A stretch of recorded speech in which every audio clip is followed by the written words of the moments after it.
আসসালামু আলাইকুম। Hello everyone, সবাই কেমন আছেন? আজকে আপনাদের জন্য একটা হেয়ার স্টাইল নিয়ে এসেছি।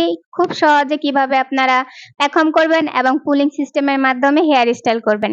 তাহলে চলুন দেখা যাক আমরা কিভাবে করি। আমরা চুলটাকে সুন্দর করে সেশন করে নিয়েছি। সেশন করে নিয়ে তারপরে রাউন্ড সেশন করে আমরা পেখমটাকে তৈরি করব। অন্য সময় দেখা যায় যে আমরা ভি শেপ করি, ইউ শেপ করি, সি শেপ করি, কিন্তু আজকে আমরা রাউন্ড শেপ নিয়ে তারপরে একটা পেখম করব। আর রাউন্ড শেপ পেখমটা কিভাবে করছি দেখুন। রাউন্ড শেপ পেখমটা সব মাঝামাঝি বরাবর থেকে শুরু করে পার সেশন ২ ইঞ্চি করে নিচ্ছি। প্রত্যেকটা সেশন দেখুন ২ ইঞ্চি করে নিচ্ছি। ২ ইঞ্চি করে নিয়ে তারপরে সেটাকে আমরা পেখম করার ট্রাই করছি। তো এখানে আমরা পেখমটা করে তারপরে আমরা সামনে থেকে সর্বোচ্চ ১ গিরা আঙ্গুলের নখ গিরা দিয়ে ১ গিরা পর্যন্ত আমরা হেয়ার নিব। হেয়ারটা নিয়ে তারপরে আমরা সামনে যে পেখমটা করব সেখানে রুট এরিয়াতে আমরা একটু খেঁচিয়ে নিব। খেঁচিয়ে নিলে কি হবে, আমাদের পেখমটা একটু ভলিউম হবে, দেখতে সুন্দর লাগবে। তো সেম ভাবে ১ গিরা আঙ্গুলের ১ গিরা পর্যন্ত আমরা নিব, নিয়ে সেটাকে রুট এরিয়াতে একটু খেঁচিয়ে তারপরে আমরা পেখমটাকে ঢেকে দিব।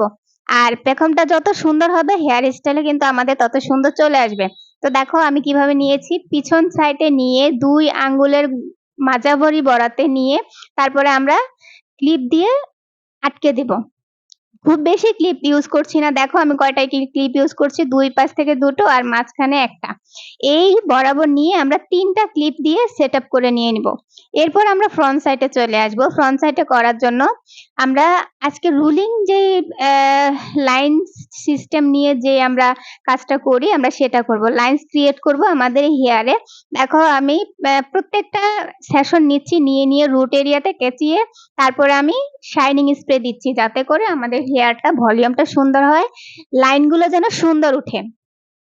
তো ঠিক এইভাবে তোমরাও নিবে। অবশ্যই চেষ্টা করবে রুট এরিয়াতে কেচিয়ে তারপরে শাইনিং স্প্রে দিয়ে এরপরে আবার চুলটাকে সুন্দরভাবে প্রিপেয়ার করবে। দেখো যেভাবে করছি মনে হচ্ছে যে সম্পূর্ণ ক্লিন করছি। আসলে আমি সম্পূর্ণ ক্লিন করছি না, জাস্ট মিডিয়াম থেকে লো স্তরে যতটুকু ক্লিন করা যায় ততটুকু ক্লিন করছি। আর সামনে আমরা অ্যাশ ভেরিয়েশন তৈরি করব। অ্যাশ ভেরিয়েশন তৈরি করার জন্য আমরা চুলগুলো রেখেছি। আর এখানে আমরা এখন লাইন ক্রিয়েট করব। দেখো লাইন ক্রিয়েট করার জন্য আমরা হেয়ারটাকে যত ভালো ক্লিন করব তত আমাদের লাইনগুলো কিন্তু সুন্দর আসবে। তো আমি এখন এখানে লাইনগুলো করছি। দেখো আমি লাইনগুলো কিভাবে করছি তোমরা দেখতে পারো। লাইনগুলো খুব যতটুক পারো যত্ন সহকারে লাইনগুলো ক্রিয়েট করবে। খুব সুন্দরভাবে লাইন তোলার জন্য একটু ধীরে হেয়ার গুলো নেবে। একটু ধীরে হেয়ার গুলো নিয়ে তারপরে তোমরা লাইনটা ক্রিয়েট করবে। দেখো আমি কি সুন্দরভাবে লাইনগুলো ছোট আকারে নিচ্ছি। যত ছোট আকারে নেবে লাইনগুলো তত সুন্দর হবে। পুলিং গুলো তত সুন্দর হবে। আমরা এটাকে পুলিংও বলি, লাইনও বলি। তোমরা যেটা দিয়ে বুঝতে সুবিধা হয় তোমরা সেটা নিয়ে বুঝে নিও। আর আমাদেরকে অবশ্যই জানাবে আমাদের হেয়ার স্টাইলটা কেমন হয়েছে। তো আমরা সেম ভাবে অপোজিট পাশেও আমরা এভাবেই হেয়ার গুলো নিব। আর হ্যাঁ, যারা হেয়ার ক্লাস করতে চাও, খুব ইজি ভাবে ক্লাস করতে চাও, সহজ টেকনিকে, আমাদের বাংলাদেশে খুব কমই আছে যে সহজ টেকনিকে আমরা হেয়ার ক্লাসগুলো শেখাই। তো আমি তোমাদেরকে খুব অল্প বাজেটে হেয়ার টেকনিক গুলো শিখাবো, কিভাবে তোমরা সহজে যেকোনো হেয়ারে যেকোনো ফেসে খুব ইজি ভাবে কিভাবে তোমরা হেয়ার স্টাইল করতে পারবে। আর খুব কম খরচে অল্প বাজেটে যেকোনো প্রোডাক্ট ইউজ করে। অনেকে মনে করে যে দামি প্রোডাক্ট ইউজ করে হয়তো আমরা হেয়ার স্টাইল করি, কিন্তু না, আমরা খুব অল্প দামি প্রোডাক্ট দিয়েও হেয়ার স্টাইল করতে পারি, যদি তোমরা হেয়ার স্টাইলের রুলস গুলো জানো, টেকনিক গুলো জানো।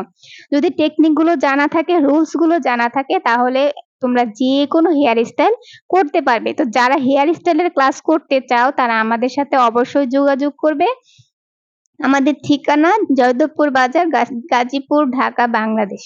হ্যাঁ, তো এভাবে আমরা অপোজিট পাশেও লাইনগুলো করে নিয়েছি। লাইনগুলো করে নিয়ে আমরা অ্যাশ ভেরিয়েশনটা করেছি। আর অ্যাশ ভেরিয়েশনটা করার পর আমরা পিছনে একটা ফ্লাওয়ার তৈরি করেছি। আমরা গোলাপ ফুল তৈরি করেছি। এটা খুব নরমাল একটা গোলাপ ফুল তৈরি করেছি, যেটা কিনা তোমরা ইজি ভাবে করতে পারবে। আমি নেক্সটে তোমাদের জন্য শুধুমাত্র রোজ বান কিভাবে তৈরি করতে হয় সেটা দেখাবো।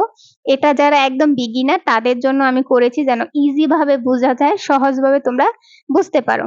তারপরে আমরা পিছনে রুলিং করে নিয়েছি। সামনের চুলগুলো রেখেছিলাম সেটাও রুলিং করে নিয়ে আমাদের হেয়ার স্টাইলটা তৈরি হয়ে গেছে। একদম ইজি সহজ টেকনিকেই হেয়ার স্টাইলটা হয়ে গেছে। যারা হেয়ার স্টাইল করতে চাচ্ছ ইজি ভাবে তারা আমাদের সাথে অবশ্যই যোগাযোগ করো আর জানাবে আমাদের হেয়ার স্টাইলটা কেমন হয়েছে, টেকনিকটা তোমাদের কাছে কেমন লেগেছে। এমন আরো নতুন নতুন টেকনিক যাতে আমাদের সাথেই থাকো। ধন্যবাদ।